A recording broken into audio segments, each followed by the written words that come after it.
Welcome to another episode of the Super College Football Bowl Season Extravaganza Palooza.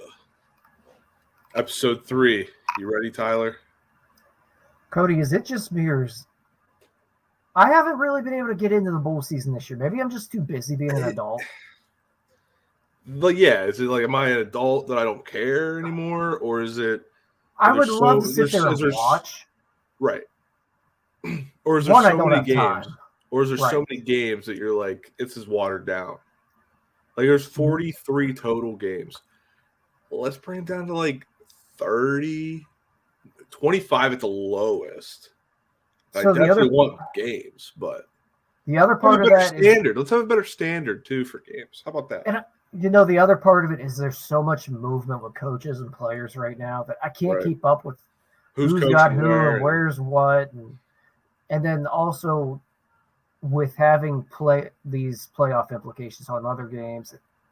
These games just don't matter as much whenever there's actual playoff now. The early games are like, all right, we're going to get you a little more back into college football because you had a couple weeks off, you know? But yeah, we're just not starting out with a bang. Yeah, I'm not into it like I usually, and maybe a lot of it's NFL's on, and there's this. It doesn't feel like a true blue, like we're going to sit our asses here and watch a lot of college football for the next month. But I think that starts more now, like this week with you got Christmas coming. What's that sound? I don't know. Why? It sounds like a frog that can't get over the rivet. Well, let's try this bad boy. There it is. What'd you do? I had the wrong mic on, baby. There you go. Oh, but yeah, I think it's like this time of the season where it's like, you know, you're getting into Christmas, you're getting into the new year. That's when bowl season's like, that's bowl season. Yeah, this is like preseason football. Yeah, this is the preseason of bowl season. Because like I said, like people are off work for a week before Christmas. You got all day to watch football. That's when you get into it. So. You know what? I am a little bit happy we get a Sunday Christmas and a Sunday New Year's because that means 2 back-to-back 3-day weekends, baby. There you go. For you. Love that. I got to work Christmas Eve unless I call out. That's tough. Unless I call out. Don't tell my employer. Well, we got a lot of games to cover here. So we do. We have too many. We have 6 this episode, then we're recording 7 right after this for episode 4. So let's get into it. Our first game is Middle Tennessee State. Middle Tennessee State versus San Diego State in the Hawaii Bowl. I'm upset. I'm upset that the Hawaii is not in the Hawaii Bowl because that only makes sense, right? But anyway, let's get into our intro here. These teams do not have a previous matchup against each other. I don't have it all written out, so I got to actually search for it here. Neither of them have national titles. When it comes to their bowl records, Middle Tennessee State is 3-6 in bowls, while San Diego State is 7-8. And I mean, I don't know, man. This game's one of those preseason games, pre-bowl season games, where I'm just like, what are we doing? Yeah, so we got quite a bit of line movement on this bad boy. Started off -1.5, moved all the way to 7 now. I don't quite know what the reason for that is. Yeah, and I don't know if there's been any coaching moves. It could just be that San Diego State's that much better of a team, and a lot of people see it. So for that reason, I guess I will take San Diego State here. San Diego State's usually a decent program. Middle Tennessee State, whatever. Right. Sorry, I'm looking at something. Oh, well, I forgot to mention against the spread. Middle Tennessee State is 5-7 against the spread, and so is San Diego State. So both teams not good at covering. See, Middle Tennessee State's offense sucks, while San Diego State's defense is pretty good. looking at these numbers. I mean, in red zone efficiency, San Diego State's defense is 5th in the country. So you can't score on them in the red zone. Yeah, I don't quite know where San Diego State's offense really comes from, just looking at their numbers this year. They don't really have a feature back. They're worse on offense than Middle Tennessee State. Their quarterback's not good. You know what? Just give me the under in this game. I'm going. That's what I'm looking at, man. Both these teams, they have decent defenses with terrible offenses. And just a peek down here, let's take a look at some of the over-unders for the year. It's like we got to mix it both for San Diego State. They lost the Air Force 13-10. Yeah, Middle Tennessee State, their last 2 games went over. It was 54.5, 51. San Diego State, they went under in their last game of the season against Air Force, 13-3.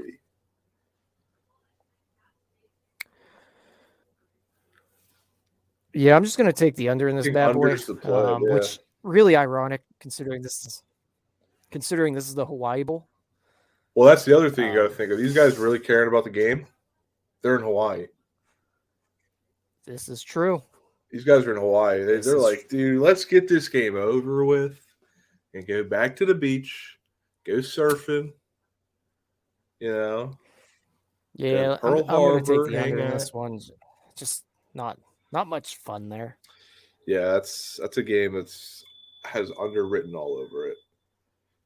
All right, we're both on the under. That is a Christmas Eve game. It is? Yeah. Yes, it is. I like that. Next one is after Christmas Eve. It is New Mexico State versus Bowling Green. Bowling Green, baby. They're good, aren't they? At least for MAC standards. They beat Toledo. Okay. Who won the MAC. Yes. And aside from that, I know I'm pretty sure Omar Jacobs went there. So. Okay. So these teams have no previous matchups. No national titles. I think that's a no-brainer there. But New Mexico State shows up in the spotlight. They're 3-0-1 in bowl games. And then Bowling Green is 5-8 in bowl games. Against the spread, that's what I got to figure out. New Mexico State is 7-5 against the spread. Bowling Green is 4-7-1. So let's get into it. New Mexico State's they're the underdog, +4, depending on where you're looking. I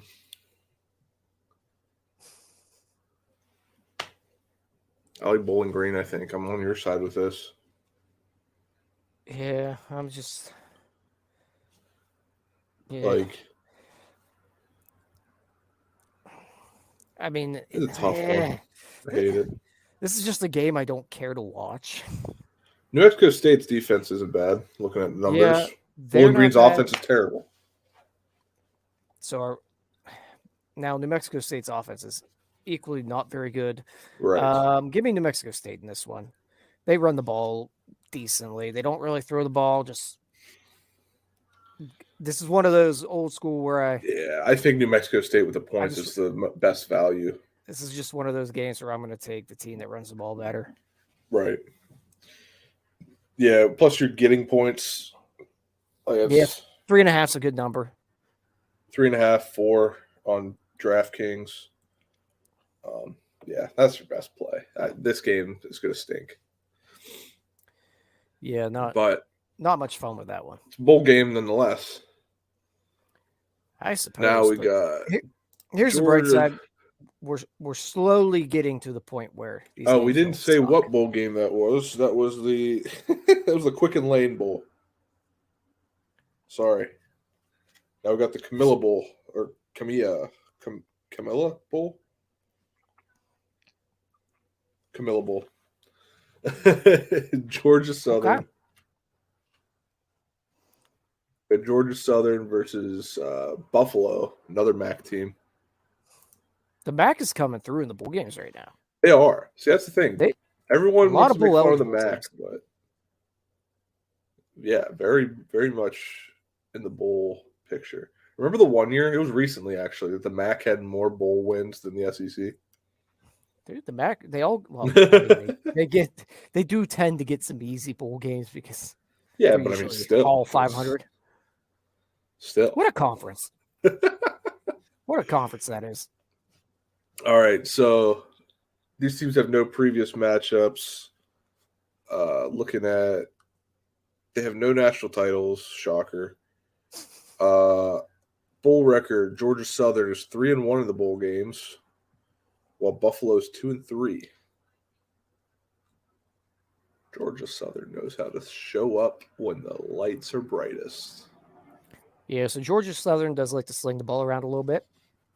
Quarterback has 550 attempts this year, thrown for over 3,000 yards. Against the spread. Against the spread. Sorry, Georgia Southern is 7-5 against the spread. Buffalo's 6-5-1. They're 6-5-1. What was Georgia Southern's record against the spread? 7-5. Give me Georgia Southern here. Yeah, their offense is pretty damn good.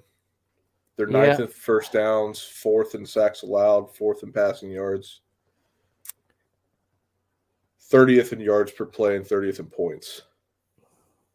Compared to a lackluster Buffalo defense. A Buffalo defense that gave up an average of 27 points a game. Right.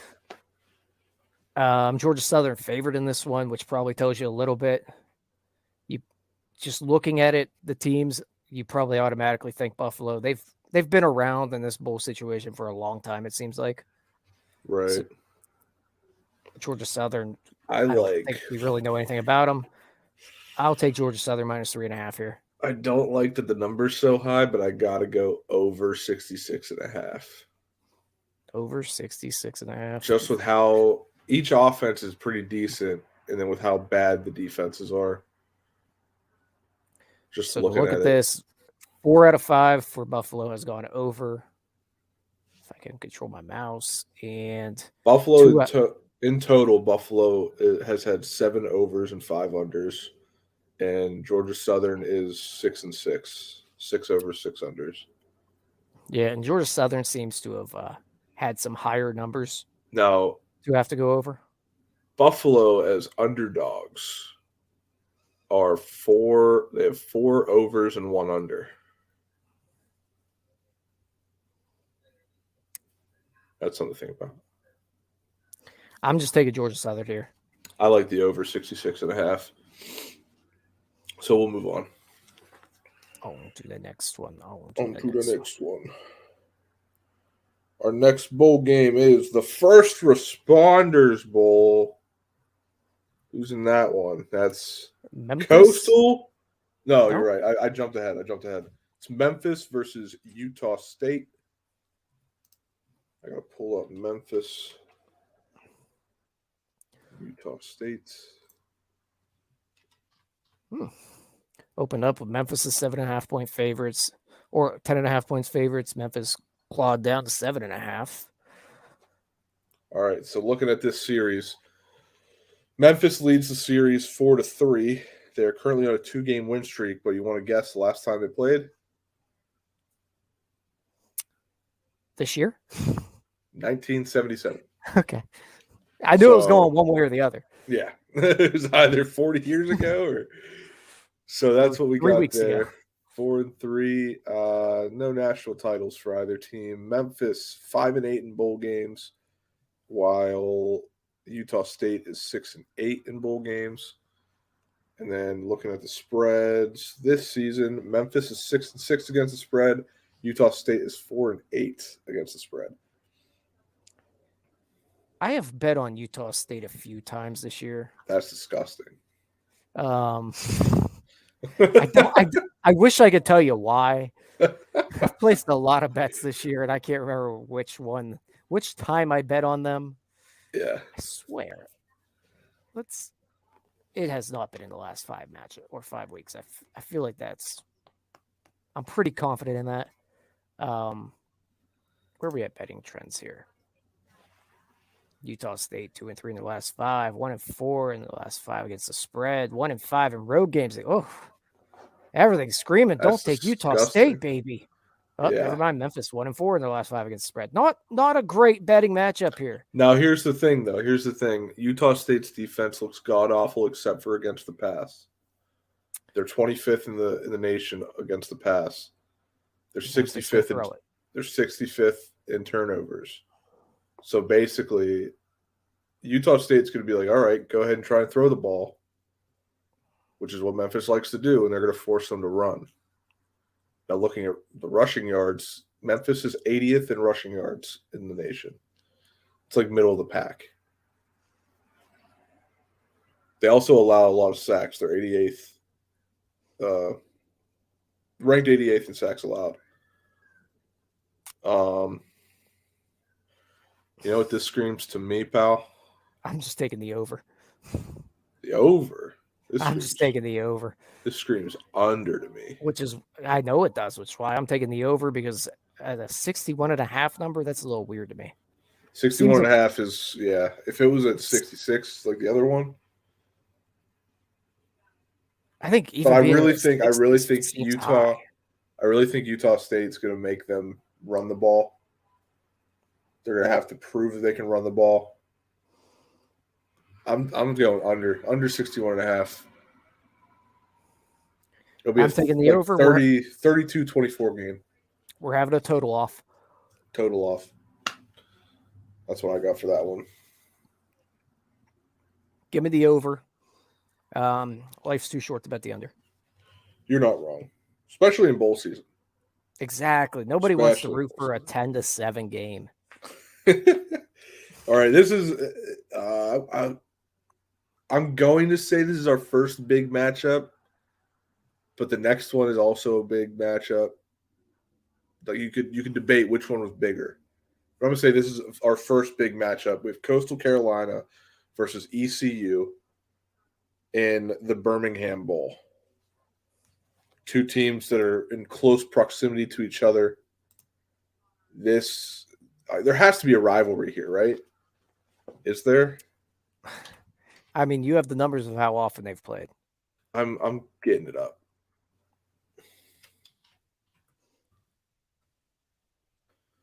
So let's see. It's still loading. There has to be. It's right now it's saying no previous matchups, but I find that insane. I mean, I wouldn't be shocked. Well,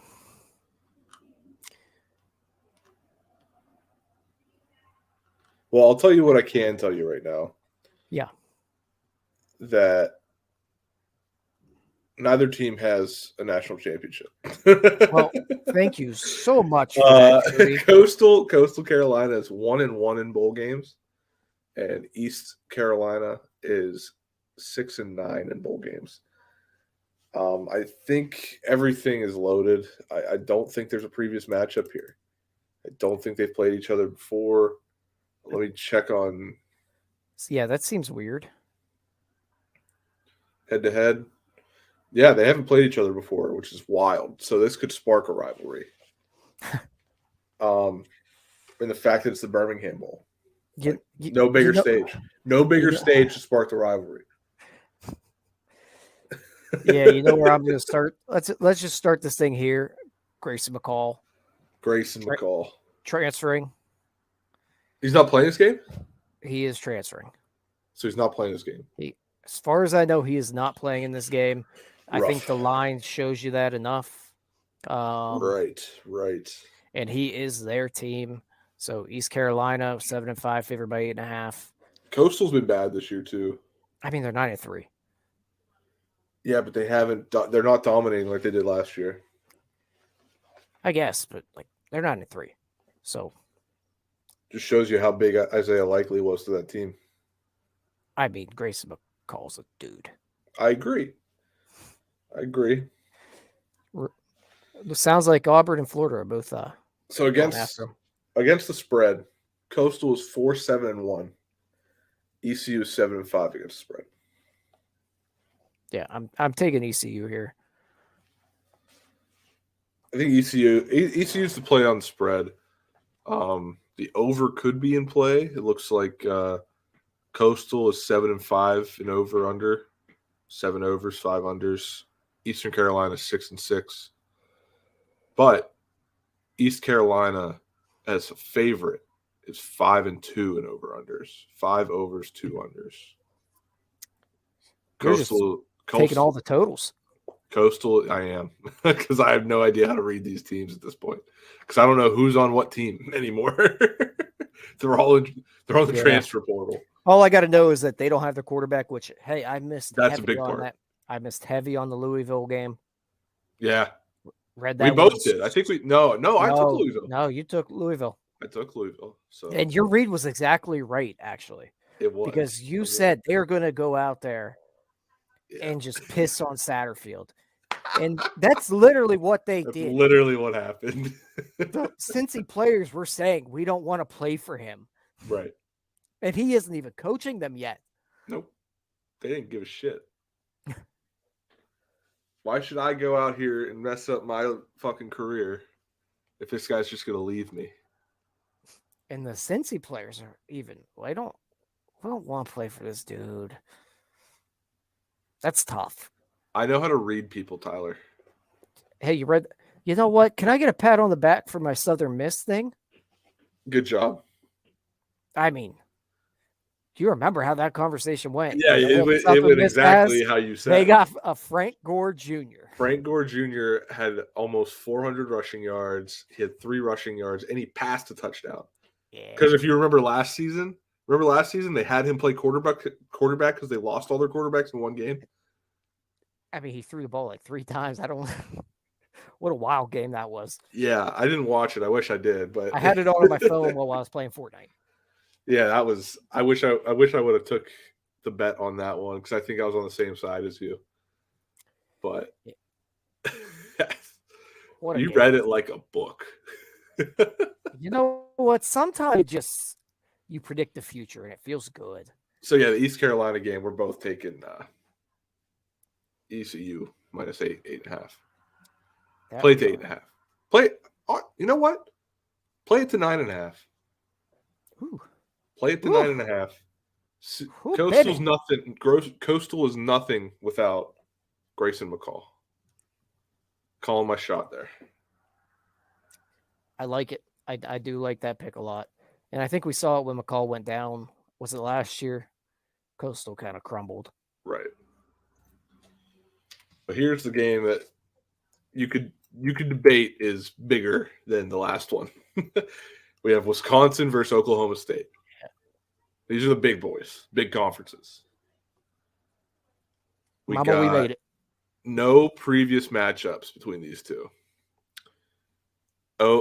OK State has 1 national title. Wisconsin is 18-15 in bowl games, while OK State is 21-11 against the spread.